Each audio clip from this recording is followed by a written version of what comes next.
everybody, welcome back to the Aaron Davies YouTube channel and the Wigan Athletic career mode, where we are narrowing down the end of season 5 already. We are halfway through it right now, and there's still quite a few things to go through, I would say.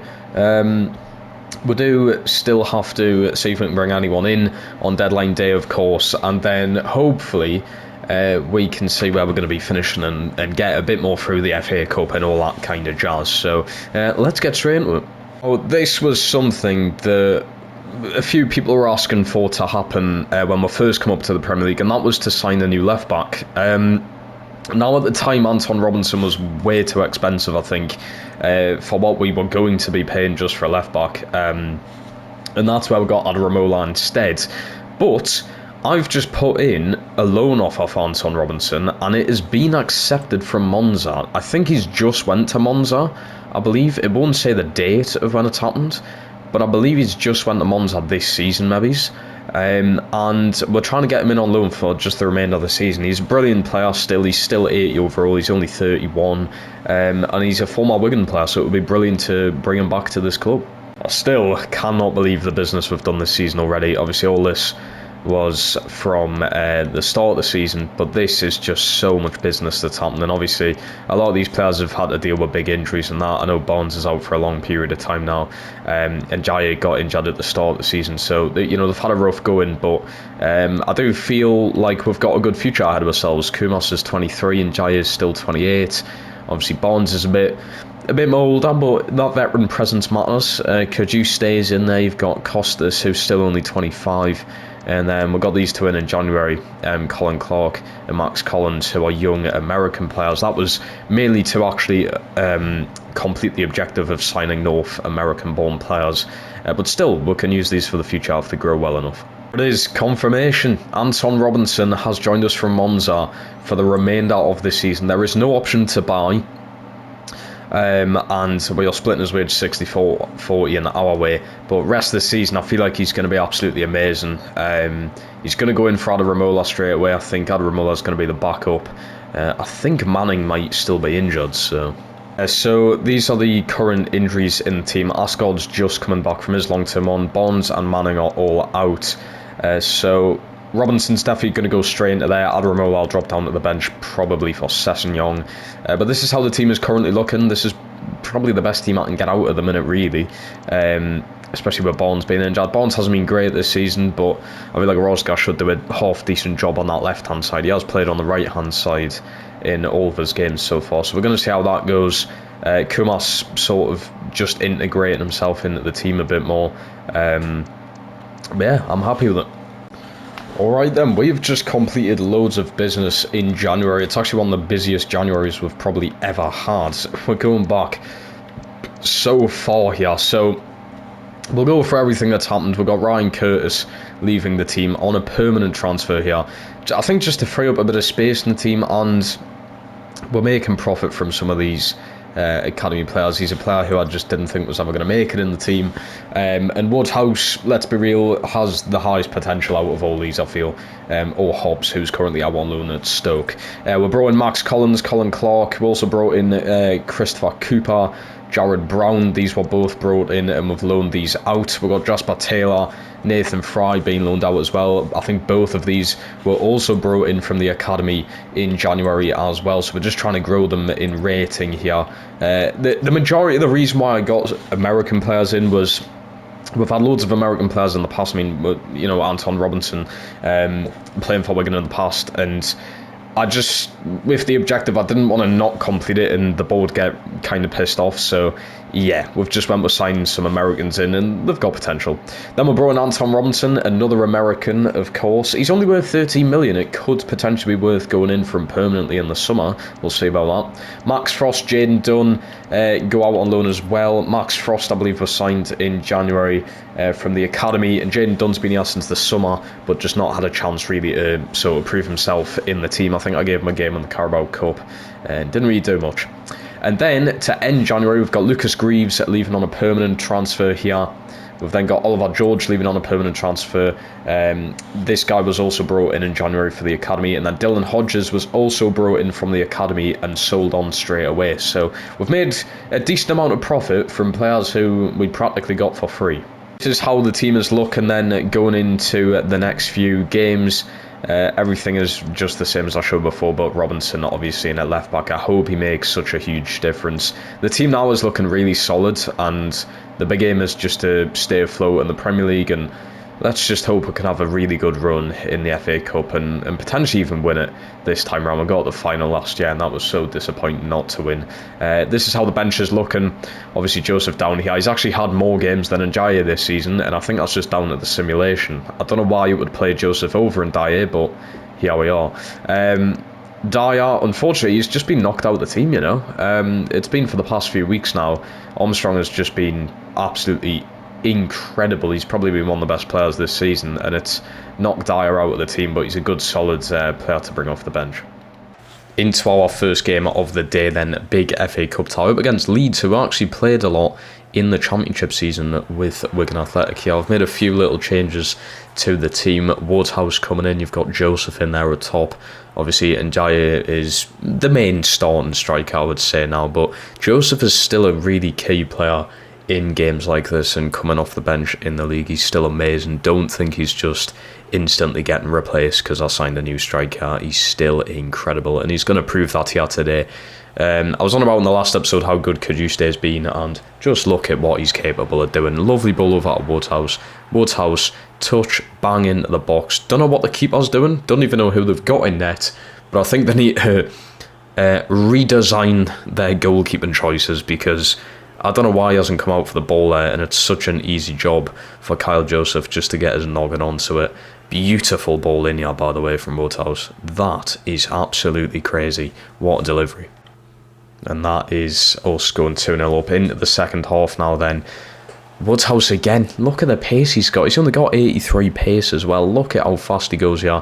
Lovely ball in. Yet again, don't know what the keeper's doing. Don't know why he's not coming out. And it's Divine at the end of that post there.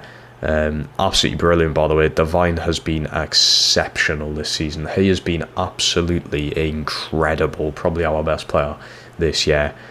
Woodhouse could have easily took a shot himself. Could have maybe he's got it into Joseph there.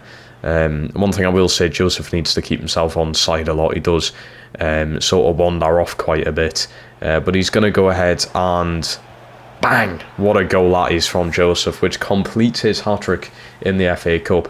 You just can't make it up, can you? I told you, he's still good. He's still such a valuable player in this side, even known as rating. Hasn't really spiked up too much in the past few years, but incredible player. I've even got ball playing centre backs, as you can see, yeah, and then Gelhart, who's just come off the bench. Oh my god, potential goal of the season contender up against his former team. Ball playing centre back, by the way. Edwards just plays it straight through the gap in the pitch there, straight at Gelhart. We need to have a replay of this. It is utterly outstanding. What a finish. I thought it was going well over, and then bang. Honestly, what a goal that is. Hat-trick hero Kyle Joseph, and we are through to the next round in the FA Cup. There's still some really good teams left in the FA Cup as well. Don't know how Divine gets man of the match here after Joseph scores a hat-trick, but it is what it is. Woodhouse getting 2 assists there as well. This was also Robinson's debut. He'd done alright, I would say. He definitely done alright. Straight into the next round then, up against Ipswich. We're at home, which is amazing to have a lovely home tie in the cup. Lovely goal from Njaya. I went with Njaya this time just because Ipswich's team on paper is a lot better than what you may think. They've got some very, very solid players in their team, and I was just like, I'm not going to take any risks here. We're going to play players like Woodhouse, a few more of the young stars, but I need a goal scorer up top, just like Njaya. He's a lot faster and a lot better on the ball than Joseph, so that's my reasoning. Divine just cannot stop scoring and assisting. He simply cannot stop it. 30 odd minutes into the game, we're 2-0 up. We are taking this FA Cup this season. We're going to do it. I can promise you that right now. We are going to win the FA Cup this season. God knows who we're going to get in the final if we get there, but we're going to try our very best just to get there. Again, like we did last season, just like we did last season. And Jaya doing very well to win the ball back, and it's Divine there again, and this, I don't know how, it still looks like an optical illusion. I don't know how this goes in, but Armstrong scores again. This guy's in insane form recently. From the previous episode to this episode, this guy's just continued his form. He's such a smooth player. on the ball, and his shooting's even better. I mean, it just looks so weird. I don't know how the keeper doesn't get his hands to that, honestly. I really don't. But to end the half, being 3-0 up, is something special going into that second half. It allows you to make changes. It allows you to adapt your team a bit easier and sort of slower things down, I would say. We didn't take any time slowing things down, though. Keanu Dyer's going to go ahead and score his first goal this season. I know, it's took him half a season to get here, but Keanu Dyer scores his first goal of the season. I understand he was injured for a good few months prior to this, but it's lovely seeing him back out on the pitch. Lovely seeing him what he does best. It's an amazing shot as well. He takes it so well into that top corner. And then he goes ahead and does this. A few minutes later, look at the pass. Oh, beautiful. Absolutely beautiful stuff. Woodhouse buries one just all by himself. Not really any passing options. He's loving it out there. Honestly, I mean, he's only 19 now, and I believe I brought him in when he was 16, so he's had a lot of time to grow in this team, but he's really playing the best football he ever has done right now, so you can definitely see the potential. Even just going through these highlights, you can see the potential with this kid. Njaya yet again man of the match there. Absolutely brilliant game, and we do indeed go through to that next leg, which is a very crucial one. And before that game, we had a draw against City and a win against Newcastle again. We have now done the double over Newcastle, which is just absolutely huge. And then we ended up losing to Chelsea 2-0 there. And thus losing to Spurs 3-0, which is quite disappointing, but Villa are up next. For next season, Rozga's not happy with his game time here. I honestly don't know how. There feels like there's a glitch going on in this game at the minute, because Rozga's starting every game on the left wing and he's complaining about his game time. As you can see, they're very unhappy. Management is poor, apparently. So we've sold him to Valencia for 16 million, which is more than what we paid for him. He'd done alright here, though, and I remember his loan spell here when he was a lot younger. I think like he would have been, what, 17 years old, maybe he's in his loan spell. But yeah, he was a really good player here, and he just wanted to move on. Management is poor, apparently, so yeah, such a shame that we're losing players because of potential stupid reasons in the game. I mean, he's playing every game, so I don't really understand why he's unhappy, but could be something to do with wages. I know that was Sam Tickle's thing. He was unhappy with the wages, which is fair enough. You know, he wants to join a bigger team, but I feel like Rozga needs to kind of lower his standards if he thinks he's too good for this team. Now, as Rozga drops down to the bench, Manning and Barnes have literally just come back from their injuries, so Barnes is going back out on the left-hand side, probably for the remainder of the season unless he gets injured again. I've been a bit unhappy with Kumas, just not really playing that well. Woodhouse has been going in there and playing so much better. It's such a shame that Woodhouse isn't going up in rating for whatever reason that may be, but yeah, this is now the team for the remaining games. Aston Villa it is now in the quarter-finals of the FA Cup. It's another away tie, which is annoying, and they actually take us all the way at the second half this time. It was a very slow start of the game, but the keeper has had an absolute stinker here, and this keeper was doing very well. What pelting shots in him all game, and he just could not fucking keep that ball away from his goal. He could not keep the ball away from his goal, and we just kept pelting them, but he was saving all the shots, and yeah, I don't know how I explain this. I just saw the goal open up and I was like, you know what? Just twat it one, will you? That is goal of the season. I know Gelhardt is a contender, but this is next level from Woodhouse. Absolutely next level. That is the toppest of corners you can possibly get. It's goal of the season. I don't think there's pretty much any beating that. That was ridiculous. What a 10 minutes we've had here. From the 50th minute onwards, we have just been unleashing everything we could. We tried our best in that first half, pelting shots at the keeper, couldn't get anything going, and finally we just find a breakthrough and the goals start flowing. 3-0, divine. Keeper's had a stinker. The first goal was ridiculous that he conceded. Woodhouse, goal of the season contender, straight into the top corner. What a game we've just had. Woodhouse should have won man of the match for his goal alone during this game. Armstrong doing really well in the midfield as well. Honestly, what a team we've got. And this lines up the semi-finals where we are playing Chelsea. It's Crystal Palace United, Chelsea, Wigan in the semis. That'll be good. Not actually done too bad after that Villa game there in the Cup. We've got a 3-3 draw against Bournemouth where Woodhouse scored 2 goals, got himself a brace. Then we're on 1 draw with Burnley. And going into the season finale, there are some huge games right here. You've got United, Brentford, Chelsea in the semi-finals of the FA Cup, who have absolutely hammered us in pretty much every single game that they've played against us, so that will be an interesting one. You've then got Brighton, and then the last stretch of the season is Aston Villa, Crystal Palace, Arsenal and Fulham. Now, we are still pretty close to the drop. We are 14th with 7 games to be played in the league, 9 wins, 6 draws, 16 losses. The goals against us aren't very great. Joint worst defensive record in the league, so we definitely need to look into that. Obviously, I can understand getting rid of Sam Tickle has absolutely not helped us, so we're going to have to invest in I would say a much higher rated goalkeeper than what we've got in Palmer next season, hopefully surviving in the Premier League. But I mean, there's a 7-point gap between us and the drop. I feel like even just a few draws in there and it should be enough to keep us up. Usually the breaking point is like 40 points ish, is whereabouts you want to be, and I feel like we can get pretty close to it. I think we'll end sort of just below that.